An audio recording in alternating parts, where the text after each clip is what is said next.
Discuss ചെയ്യാൻ പോകുന്നത് assembler directives ആണ്.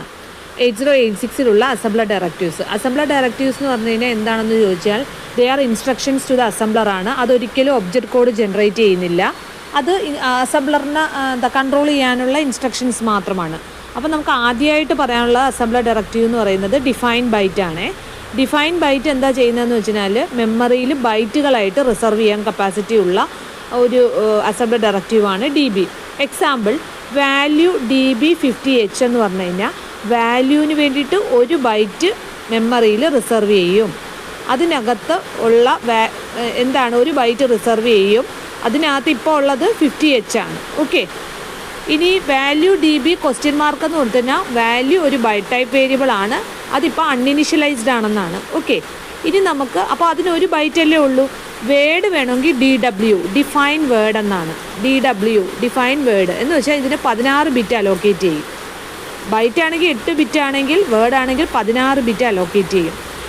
നമ്മൾ വേർഡ് ആകുമ്പോൾ നമ്മൾ മറക്കരുത് 4 ഡിജിറ്റ് എഴുതണം. ഉദാഹരണമായിട്ട് XDW 5656H എന്ന് എഴുതി കഴിഞ്ഞാൽ ഓക്കെ ആണ്. ഇനി ഇവിടെ നമ്മൾ ഒരു എക്സാമ്പിൾ കാണിച്ചത് ഡ്യൂപ്പ് ഓപ്പറേറ്റർ വെച്ചിട്ടാണ്. ഇത് അറേ ഓഫ് വേർഡ്സ് എന്ന് വെച്ചാൽ 5 ഡ്യൂപ്ലിക്കേറ്റ് വേർഡുകൾ അലോക്കേറ്റ് ചെയ്യുക. W data DW 5 dupe 666H എന്ന് പറഞ്ഞു കഴിഞ്ഞാൽ 5 വേർഡുകൾ ഡിഫൈൻ ചെയ്ത് വെച്ചിരിക്കുന്നു W ഡാറ്റയ്ക്ക് വേണ്ടിയിട്ട്. ഈ 5 ലൊക്കേഷനും എന്ന് വെച്ചാൽ 5 ഡ്യൂപ്ലിക്കേറ്റ് വേർഡുകളാണ് ഉണ്ടാക്കിയേക്കുന്നത്. അതിലുള്ള കണ്ടൻറ്റ് എന്താണ് 6666H ആണെന്ന്. അപ്പോൾ ഞാൻ വേറൊരു എക്സാമ്പിൾ നിങ്ങൾക്ക് പറയുകയാണ്. XDW 666 X ഒരു വേർഡ് ടൈപ്പ് വേരിയബിൾ ആണ്. അതിൻ്റെ ഉള്ളിൽ ഇപ്പോഴത്തെ കണ്ടൻറ്റ് എന്ന് പറയുന്നത് 46 ആണ്. അങ്ങനെ വേണമെങ്കിൽ എനിക്കൊരു എക്സാമ്പിൾ എഴുതിയാലും മതി.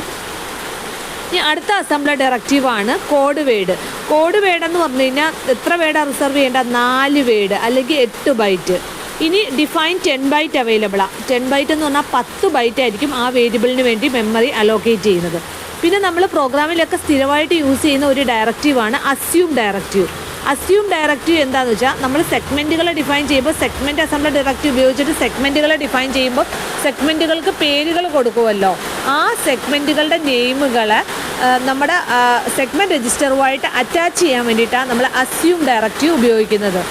അസ്യൂം CS, കോഡെന്ന് പറഞ്ഞു കഴിഞ്ഞാൽ നമ്മൾ പറയുകയാണ് കോഡ് സെഗ്മെൻറ്റ് രജിസ്റ്ററിനോട് പറയുകയാണ് ഈ കോഡെന്ന് പറയുന്നത് ഒരു സെഗ്മെൻറ്റാണ്, അത് അറ്റാച്ച് ചെയ്യുകയാണ്. ഓക്കെ, അസ്യൂം ഡയറക്റ്റീവ് അസംബ്ലറിനെ ഇൻഫോം ചെയ്യുകയാണ് എന്താണ് നമ്മുടെ ലോജിക്കൽ സെഗ്മെൻറ്റിൻ്റെ നെയിം എന്ന് പറയുന്നത്. ഇവിടെ നമ്മൾ പറയുന്നത് കോഡാണ് കോഡ് സെഗ്മെൻറ്റിൻ്റെ നെയിമെന്ന് അസംബ്ലറിനെ ഇൻഫോം ചെയ്യുകയാണ്. അസ്യൂം DS: ഡേറ്റ എന്ന് പറയത്തില്ലേ. അപ്പോൾ ഡേറ്റ സെഗ്മെൻറ്റിൻ്റെ നെയിം ഡേറ്റ എന്നാണെന്ന് നമ്മൾ DS രജിസ്റ്ററിലോട്ട് അറ്റാച്ച് ചെയ്യുക മാത്രമാണ് ഇത് ചെയ്യുന്നത്. അതാണ് അസ്യൂം ഡയറക്റ്റീവ്. ഇനി നമുക്ക് വേറൊരു ഡയറക്റ്റീവ് ഉണ്ട്. Start indicate the start of the program. End indicate ചെയ്യുന്നത് എൻഡ് ഓഫ് ദി പ്രോഗ്രാം. ഒരു പ്രൊസീജിയറിൻ്റെ എൻഡ് ഇൻഡിക്കേറ്റ് ചെയ്യാൻ എൻഡ് P അല്ലെങ്കിൽ എൻഡ് പ്രൊസീജിയർ. ഒരു പ്രൊസീജിയർ എങ്ങനെ നമ്മുടെ 8086 എഴുതുന്നതെന്ന് വെച്ചാൽ പ്രൊസീജിയർ എന്ന് പറയുന്ന അസംബ്ലർ ഡയറക്റ്റീവ് ഫോളോഡ് ബൈ പ്രൊസീജിയറിൻ്റെ പേര്, പിന്നെ നമ്മുടെ ആ പ്രൊസീജിയർ എഴുതി കൊടുക്കുക. പ്രൊസീജിയറിൻ്റെ അവസാനം പ്രൊസീജിയർ നെയിം എൻഡ് P. ഒരു സെഗ്മെൻറ്റിൻ്റെ അവസാനം മനസ്സിലാക്കാൻ നമ്മൾ എൻഡ് S. ഓക്കെ, സെഗ്മെൻറ്റിൻ്റെ ബിഗിനിങ് ഇൻഡിക്കേറ്റ് ചെയ്യാൻ സെഗ്മെൻറ്റിൻ്റെ അവസാനം ഇൻഡിക്കേറ്റ് ചെയ്യാൻ എൻഡ് S.